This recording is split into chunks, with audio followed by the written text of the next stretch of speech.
Stephan Dyer, Juan Cajiao, and this is Pensando.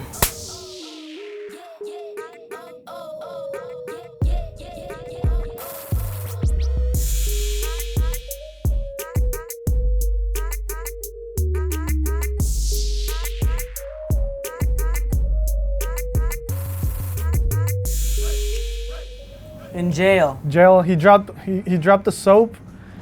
It split into pieces. He had to pick it up, and we had an intimate moment. And then the rest is history. He had me at JLO. we met at a party. Super drunk, to be honest. We never thought it was gonna happen. It was just one of those friendships, which is just alcohol, and that's it. It was a Latin barbecue. And we were just there, we were drunk, we didn't know this was gonna happen. Juan grabbed me, kissed me, and I was like, okay, well, this is cool. No, well, we just met, and then we were like, nobody's doing Spanish comedy, nobody's doing Spanish events, local Spanish events, and Latin American people wanna enjoy in their own language. They wanna ha ha ha with J's, you know what I'm saying? So that's how it all started, and then myself, Juan, Isaac Louis, and two other Venezuelan friends got together, and we did the first open mic in Spanish organized by our friends of SWA, and it was right here at 120 Church, September 10, 2014. And it was the worst show you could ever imagine, but people loved, for some reason people loved it. So we said, you know what, we sucked, but people want to hear this. So we started doing more shows. So what led us to comedy? That was I think 11 years ago when I started. I started in Colombia, Bogota, doing storytelling, which is a street form of comedy art, where you just start telling a story to the people, and if people like it, they'll stop and listen to you. But it wasn't great for me. I wasn't the best. I just did it because I have a huge fear of public speaking. That's my biggest fear in the world. So that's why I started doing this, because I wanted to confront that fear and really go over it. I never was able to achieve the going over that fear, but I now enjoy the laughs, and I enjoy all this feeling of I don't want to be on stage because I'm scared. I don't know what I'm gonna say. I'm super nervous and all this. Now I enjoy it, and as soon as I go up, it's a beautiful thing. Like I could never imagine how it was gonna be. What brought me to comedy was just a need to express myself. I was doing a lot of online videos on Vine, and then Instagram, and then Facebook. And when the opportunity came to do it live in front of a real audience, I immediately jumped on board, because I think as immigrants we have a lot to say, but not a lot of platforms to say it. So this was a great opportunity, and 5 years after our first show, almost 5 years, we're still here and people are loving it. It's sold out. You guys are here, so that means we're doing something good, you know? Yep. Well, why was Pensando picked as a name? I think the first reason was because we threw a lot of names to the table. This one actually had something, because when you come from a Spanish or Latin country, you know that a word in Mexico can mean a totally different thing in Colombia or Venezuela. So you end up like doing a double standard every time you speak with someone else from another country, which that's what Pensando means, right? Like the double standard, so the double bad thinking behind that. That was the first reason, and the second reason was basically the cultural shock of every time you encounter a new language. You tend to twist things because you don't understand the whole message. It tends to turn into naughty thinking, which is Pensando. I think I'm still doing comedy because I'd be on the streets otherwise. We quit our jobs. We used to be senior managers at Scotiabank, and we quit 2 years ago. And this is what we do for a living now. We have a comedy school where we help people become funny, authentic, confident public speakers. And this is what we love. This is our way to express ourselves. What keeps us doing, like what at least for myself, and I know Stephan as well, is that we never thought we would go so far. Yeah. So every time you do a step, you take a step, and you're like, wow, this was impossible for me 2 years ago, right? And then you see that there's another step, and then you travel to another country, and then you're invited to do TV, and then you do the biggest festival in the world, and then you go to the other side of the world to do a TED Talk, and we're like, what's the limit? and we don't see a limit. We're So going that to we're Mars. just yeah, We're going to Jupiter. stand-up comedy for Martians. Suffering. We Our wait for process- the last second, and then we're just writing up what we're gonna say tonight. So Our process of creation is suffering. Comedy is truth and pain. And my process, at least, is I have thoughts and observations every day, so I write them on my phone. And then I have a big spreadsheet or a big Microsoft Word document where I will have categories. So, for example, surviving Canada, sports, geography, politics, relationships, sex, restaurants, malls, and every observation that I have in there, I'll put into the category. So when a show like this comes up, like Valentine's Day, I'll have enough material.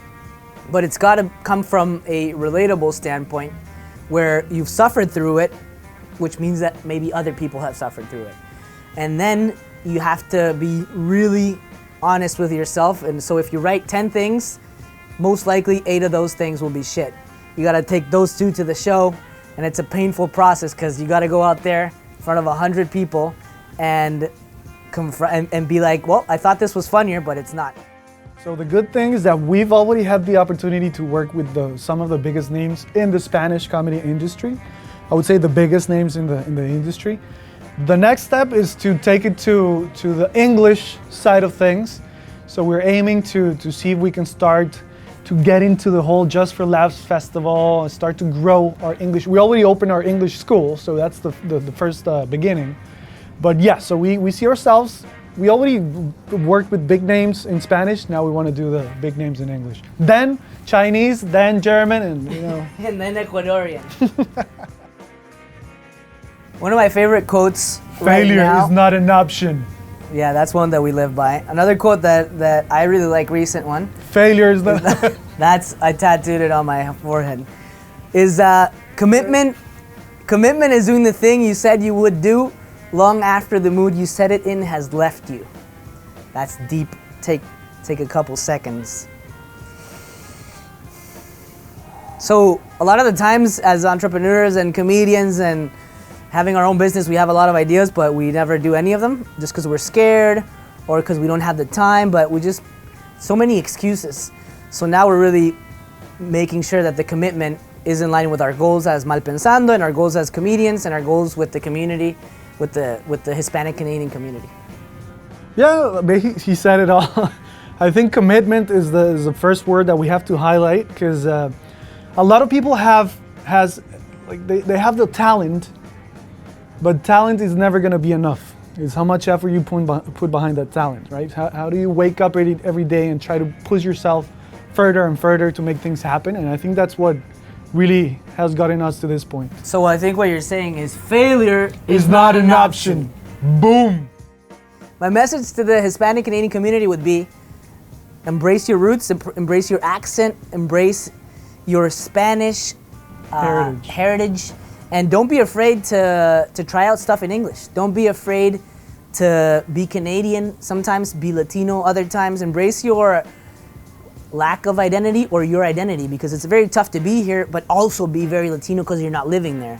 It's hard to be here and also be like super Latino because you don't speak the language that much anymore, or you're not with the quotes that everyone is saying back home. And when you go home, then people are like, oh no, you're Canadian. And when you're here, they're like, oh no, you're Latino. So you're like in the middle of everything and it's tough to fit in.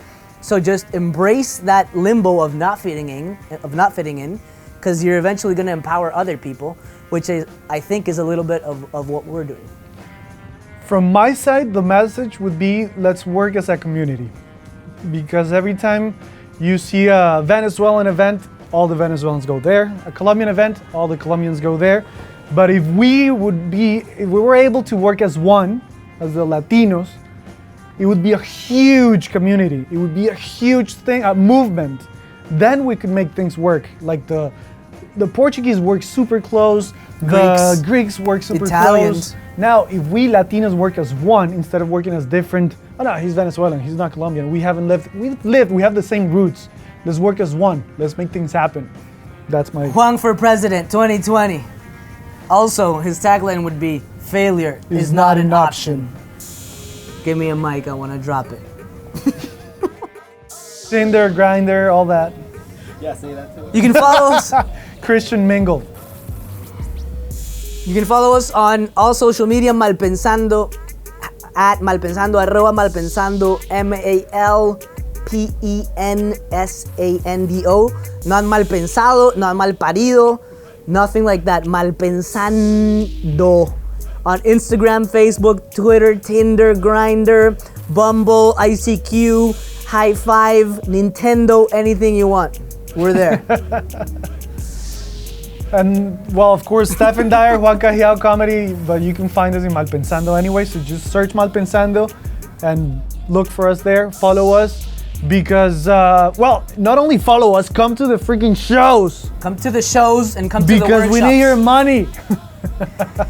If you are scared of speaking in front of people, if you want to overcome the fear of public speaking, if you want to be a funny speaker, if you want to become a comedian, join our public speaking through comedy courses, level 1, level 2, level 3 in Spanish, in English, improv, everything, we're doing it.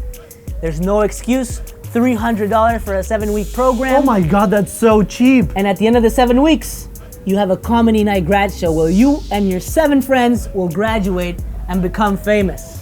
And you'll fall in love with this.